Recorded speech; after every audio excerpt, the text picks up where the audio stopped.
তীব্র শীতে বেড়েছে শিশুদের নিউমোনিয়ার প্রকোপ। রোগীতে পূর্ণ রাজধানীর হাসপাতালগুলোর নিউমোনিয়া ওয়ার্ড। 5 বছরের কম বয়সী শিশুদের মৃত্যুর অন্যতম কারণও এটি।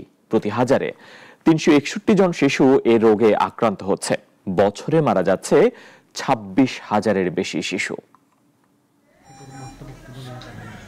বিশ্বব্যাপী 5 বছরের কম বয়সী শিশু মৃত্যুর অন্যতম কারণ নিউমোনিয়া। এখনও প্রতিদিন 73 শিশু নিউমোনিয়ায় আক্রান্ত হয়ে মৃত্যুবরণ করে।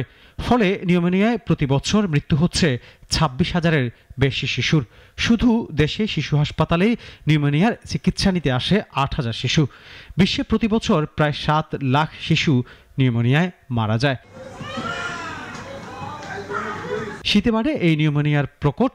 আক্রান্তের বেশিরভাগই শিশু। এটা সমস্যা দেখা গেছে, তো তার থেকে 11 তারিখ পর্যন্ত দেখাইছি। কাছতে কাছতে মনে করেন বমি আসতো, এক নিকেশ হয়ে যেত।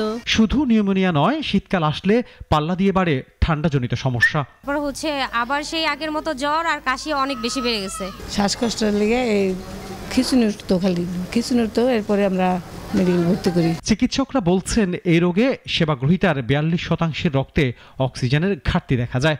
নিউমোনিয়ার লক্ষণ দেখা দিলে দ্রুত চিকিৎসা নেওয়ার পরামর্শ দেন। শীতের সময়টাতে শ্বাসকষ্টজনিত সমস্যাগুলো আসলে বেশি দেখা যায়, কারণ এই যে আবহাওয়ার তারতম্যের মধ্যে শিশুরা বয়স্করা বেশি আক্রান্ত হবে, নিউমোনিয়া প্রবণতা অনেক বেশি দেখা যাবে এবং অসুস্থ হলে অবশ্যই চিকিৎসকের শরণাপন্ন হতে হবে। যারা অ্যাজমা রোগী আছেন তারা নিউমোনিয়া ব্যবহার করবেন, নিজে খেয়াল রাখবেন, ধুলাবাড়ি থেকে এড়িয়ে চলবেন এবং সুস্থ থাকবেন।